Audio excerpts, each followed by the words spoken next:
Ahojte kamaráti. Dnes sa vydáme na fascinujúcu cestu históriou kondómu. Vedeli ste, že kondómy existujú už veľmi dlho? Tisícky rokov. Úžasné však? Tak dlho sa ľudia spoliehajú na tento malý predmet. Absolútne neuveriteľné. Predstavte si svet bez kondómov. Boli vyrobené z čriev a mechúrov zvierat. To je nechutné však. Pochybujem, že sa ľahko používali. Ale vtedy nemali veľmi na výber. Vďaka Bohu za technologický pokrok však, dizajn sa odvtedy poriadne zlepšil. Dnes hrajú kondómy kľúčovú úlohu pre naše zdravie a slobodu. Ste pripravení? Poďme sa ponoriť do histórie kondómu. Ste pripravení na cestu v čase? 3000 rokov dozadu, do starovekého Egypta. Vedeli ste, že aj vtedy ľudia používali kondómy? Starovekí Egypťania boli veľmi pokrokoví. Nemali gumu, ktorú používame dnes, ale vedeli používať veľa prírodných materiálov. Dôkazy ukazujú, že si vyrábali prvé kondómy z lanu a zvieracích mechúrov. Predstavte si to, lanové kondómy v časoch faraónov. Nevieme presne, ako sa tieto staroveké kondómy používali, ale je jasné, že starovekí Egypťania veľmi dobre poznali svoje telo a to, ako funguje. Nebáli sa skúšať nové veci a vedeli, že ochrana je dôležitá. Nie je úžasné, že veci, ktoré dnes považujeme za bežné, existovali aj pred tisíckami rokov, ale toto je len začiatok príbehu kondómu. Historici hovoria, že v starovekom Egypte sa prezervatívy nepoužívali len pre potešenie, mali aj duchovný význam. Našli sa dôkazy, že prezervatívy boli späté s rôznymi rituálmi a náboženskými predstavami. Napríklad sa verilo, že prezervatívy odháňajú zlých duchov a zvyšujú plodnosť.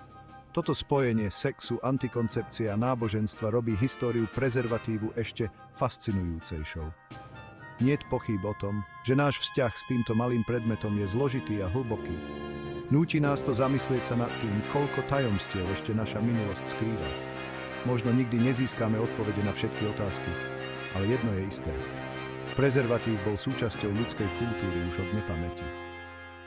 Pravdepodobne ste už počuli o jemnom plátne a rybích črevách. Ale vedeli ste, že ľudia v starovekom Egypte používali tieto veci ako metódy antikoncepcie. Ľudia boli vždy vynaliezaví. Predstavte si, ako sa tieto rybie čreva upravovali a používali ako ochranné metódy. Možno to neznie veľmi pohodlne, ale ukazuje to ich kreativitu a starostlivosť o vlastné zdravie. Zaujímavé je, že niektorí historici sa domnievajú, že v starovekom Egypte sa tieto ochranné metódy farbili rôznymi farbami. Zdá sa, že móda bola dôležitá aj vtedy. Je možné, že tieto farebné ochranné metódy sa používali ako symboly spoločenského postavenia alebo pri špeciálnych príležitostiach. To nám ukazuje, že ľudia sa vždy snažili vyjadriť svoju osobnosť a jedinečnosť. A to aj v tých najjednoduchších aspektoch života. Po páde Rímskej ríše vstúpila Európa do nového obdobia, ktoré nazývame stredovek. Nebolo to práve najvhodnejšie obdobie na učenie a rozvoj. Cirkev mala prísnu kontrolu nad intímnym životom a o antikoncepcii sa nehovorilo. Čo sa teda dialo s kondomami v tomto období? Nuž, je to veľká záhada. Existuje len veľmi málo dôkazov o používaní kondomov v stredoveku. Spoločnosť bola veľmi uzavretá a niektorí historici sa domnievajú, že kondómy sa tajne používali v ľudovom liečiteľstve. Iní špekulujú, že s rastúcou mocou cirkvi sa používanie kondomov znížilo. Nech je už dôvod akýkoľvek, zdá sa, že kondómy v stredoveku upadli do zabudnutia. Ale nebojte sa, kondómy sa vrátia v plnej sile. Teraz sa presunieme o niekoľko storočí dopredu, do obdobia renesancie. Bolo to obdobie znovuzrodenia pre Európu, éra umenia, vedy a kultúry. Ale nad Európou sa vznášal aj temný mrak, syfilis. V 15. storočí sa táto pohlavne prenosná choroba šírila ako požiar. Bolo to skutočne desivé. Syfilis spôsoboval bolestivé vredy, slepotu, dokonca aj smrť. Ľudia boli vydesení. Zúfalo hľadali spôsoby, ako sa pred touto strašnou chorobou chrániť. A tak sa kondóm opäť dostal do popredia. Epidémia syfilisu prinútila ľudí hľadať spôsoby, ako zastaviť šírenie choroby. Začali experimentovať s rôznymi metodami prevencie, čím sa začal dôležitý objav. Dovolte mi predstaviť vám Gabriela Fallopia, talianskeho lekára a chirurga. V roku 1963 Fallopio napísal knihu, ktorá navždy zmenila históriu kondómu. Opísal v nej lanovú pošvu určenú na ochranu mužov pred syfilisom. Fallopiov dizajn pozostával z lanového kondómu, ktorý sa upevňoval pomocou stužky. Odporúčal namočiť ho pred použitím do špeciálneho liečivého roztoku, aby sa zvýšila jeho účinnosť. Stále sa diskutuje o tom, či Falopio tento lanový kondóm skutočne vynašiel. Niektorí historici sa domnievajú, že podobné pomôcky sa používali už oveľa skôr. Falopiové spisy sú však dôležité, pretože poskytujú najstarší písomný dôkaz o používaní kondómu, najmä na prevenciu pohlavne prenosných chorôb. Jeho práca pomohla vyviesť kondóm z tabuizovanej sféry a zaradiť ho do vedeckých a lekárskych diskusí. Slovo prezervatív je tu s nami už dlho, ale odkiaľ toto slovo vlastne pochádza? Nuž, nikto to s istotou nevie. Je to historické tajomstvo, ktoré metie výskumníkov dodnes. Existuje však veľa dohadov. Niektorí ľudia veria, že pochádza z latinského slova condus, čo znamená nádoba alebo schránka. Iní si myslia, že pochádza z názvu mesta Condom vo Francúzsku, ktorý mohol byť nesprávne zapísaný. Jedna teória hovorí, že lekár menom Dr. Condom ponúkol kráľovi Karolovi III anglickému ochranný obal z čriev zvieraťa. Bez ohľadu na svoj pôvod sa slovo prezervatív stalo populárnym a rozšíreným. Do 17. storočia sa stalo akceptovaným termínom pre túto antikoncepčnú pomôcku. Hoci vedecká revolúcia veci pre prezervatív neuľahčila, bola to aj doba transformácie. Strach zo syfilisu a práca vedcov ako Fallopius postavili prezervatív do popredia ako dôležitý nástroj v boji proti chorobám. Oare exista ceva mai bun? V 18. storočí sa objavil nový vynález – prezervatív z čriev zvierat. Áno, počujete dobre. Prezervatívy vyrobené z čriev zvierat, zvyčajne oviec. Možno to dnes znie zvláštne, ale bol to obrovský pokrok oproti prezervatívom zo zvieracej kože. Črevné prezervatívy boli oveľa jemnejšie, tenšie a pružnejšie ako ich predchodcovia. Predstavte si, ako sa črevá čistili, naťahovali, sušili a riedili, až kým neboli tenké ako papier. Bola to prácna, zdĺhavá práca, ktorú vykonávali zruční remeselníci, a to aj na tú dobu. Aj keď neboli dokonalé, črevné prezervatívy poskytovali väčšie pohodlie a ochranu ako akákoľvek iná metóda dostupná v tej dobe. Vďaka svojmu komfortu a účinnosti sa tak črevné prezervatívy stali skutočným luxusným artiklom. Ľudia z vysokej spoločnosti ceny tomu zodpovedali. Kondómy z čriev zvierat si rýchlo získali obľubu medzi bohatými a vplyvnými. Spočiatku ich používali iba tí najbohatší. Chápali ich výhody a mohli si dovoliť ich vysokú cenu. Predstavte si, kondóm z čriev zvierat bol rovnako exkluzívnym predmetom ako dizajnerská kabelka alebo drahé hodinky dnes. Bol to symbol bohatstva a vycibreného vkusu, znak spoločenského postavenia. A samozrejme, vzácne veci sú drahé. Kondómy z čriev zvierat boli extrémne drahé a stáli toľko, čo zárobok bežného robotníka za niekoľko dní. Preto boli pre drvivú väčšinu obyvateľstva nedostupné. Plánovanie rodiny bolo pre bežných ľudí iba snom. Hoci boli prezervatívy z čriev zvierat populárne medzi bohatými, ich používanie sa začalo rozširovať aj do iných vrstiev spoločnosti a prispelo k rozvoju jedného z najstarších remesiel na svete. V 18. storočí prostitúcia prekvitala vo veľkých mestách, ako bol Londýn. Prostitútky boli medzi prvými, kto začal pravidelne používať prezervatívy. Boli si vedomé rizík svojho povolania a cítili potrebu chrániť sa. Hoci boli drahé, prezervatívy z čriev zvierat boli kľúčové pre prevenciu pohlavne prenosných chorôb a nechcených tehotenstiev. V tomto období sa začali objavovať bordely. Niektoré bordely poskytovali prezervatívy z čriev zvierat svojim zamestnankyniam a klientom, čo naznačuje snahu o obmedzenie šírenia chorôb. Používanie prezervatívov na týchto miestach poukazuje na dôležitú vec. Napriek spoločenskému tlaku a právnym obmedzeniam, ľudia hľadali spôsoby, ako sa chrániť a udržiavať si sexuálne zdravie.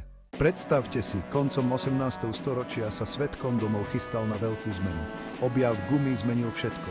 Svet bez gumených rukavíc, bez balónov a čo je najdôležitejšie, bez gumových kondómov. Dnes nám to môže pripadať zvláštne, ale vtedy bol tento všestranný materiál prevratným objavom.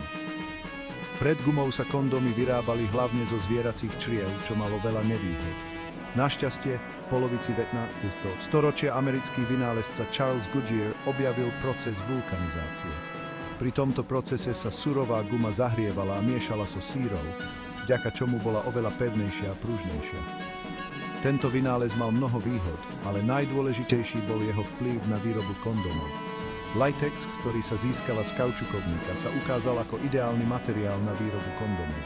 Guma bola odolná, pružná, tenká, ale pevná a čo je najdôležitejšie, oveľa lacnejšia ako kondómy zo zvieracích čriev. S príchodom gumy sa kondómy stali dostupnými pre širokú verejnosť. Príchod latexových kondómov znamenal novú éru v oblasti plánovaného rodičovstva. Kondómy už neboli luxusom len pre bohatých. Hromadná výroba ich sprístupnila všetkým za nízke ceny. Celé továrne boli postavené na výrobu týchto malých latexových predmetov. Výrobný proces bol fascinujúci. Tekutý latex sa nalial do foriem, zahrial a sériou krokov sa premenil na finálny produkt. Táto priemyselná výroba priniesla do spoločnosti zásadné zmeny. Zrazu mali bohatí aj chudobný prístup k tejto účinnej metóde antikoncepcie. Táto zmena mala hlboký vplyv na rôzne oblasti, ako je plánovanie rodiny, verejné zdravie a sexuálna sloboda. Latexový kondóm nebol len technickou inováciou, ale aj spoločenskou revolúciou. S masovou výrobou sa prezervatívy stali dostupnými pre všetkých.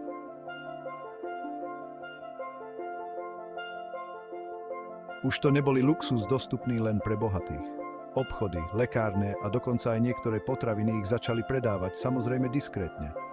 Ľudia ich stále kupovali s určitými rozpakmi, ale ich rastúca dostupnosť viedla k postupnému posunu v myslení. Bola to doba, kedy ľudia začali otvorenejšie hovoriť o plánovaní rodiny. Rastúca popularita latexových prezervatívov sa zhodovala s hnutím za práva žien. Ženy bojovali za svoje práva, emancipáciu a právo na kontrolu nad vlastnou plodnosťou bolo kľúčové. A latexový prezervatív, zdanlivo banálny predmet, zohral v tomto hnutí dôležitú úlohu. Dal ženám aj mužom moc rozhodnúť sa, kedy a koľko detí chcú. Je úžasné, ako ďaleko sa táto malá vecička dostala však. Od čias, keď sa vyrábali zo zvieracích čriev, dnes máme prezervatívy vytvorené pomocou najnovších technológií a materiálov. Časy hrubých a nepohodlných prezervatívov sú preč. Dnes sú prezervatívy tenké a odolné. V súčasnosti sú prezervatívy dostupné v rôznych tvaroch, veľkostiach a textúrach. Nájsť ten správny prezervatív je jednoduchšie ako kedykoľvek predtým. Každý prezervatív prechádza prísnymi testami, aby sa zaručila jeho kvalita a bezpečnosť. Hoci sa veľa zmenilo, hlavný účel prezervatívu zostáva rovnaký. Myslíte si, že prezervatívy sú len na to, aby ste predišli tehotenstvu? Prezervatív je symbolom sexuálnej slobody, zodpovednosti a sily. Používať ho znamená starať sa o svoje zdravie a zdravie vášho partnera. Nikdy sa nehanbite hovoriť o prezervatívoch. Pomáhajú nám užívať si sexuálny život bez starostí. Je to spôsob, ako sa starať o seba a svojho partnera. Vacín treba dvrodate cum vorarta prezervatíve len vítor. Keď sa pozrieme na to, ako sa prezervatívy v priebehu času vyvíjali a menili, môžeme povedať, že to je úžasný pokrok. Vedci neustále hľadajú nové materiály a technológie, aby prezervatívy ešte vylepšili. Predstavte si prezervatívy vyrobené z jemných, pohodlných materiálov, alebo dokonca prezervatívy, ktoré dokážu odhaliť sexuálne prenosné choroby. Úžasné však, biologicky rozložiteľné alebo samolubrikačné prezervatívy ešte viac uľahčia ich používanie. Budúcnosť prezervatívov však nezávisí len od technológií, ale aj od povedomia a vzdelávania v spoločnosti.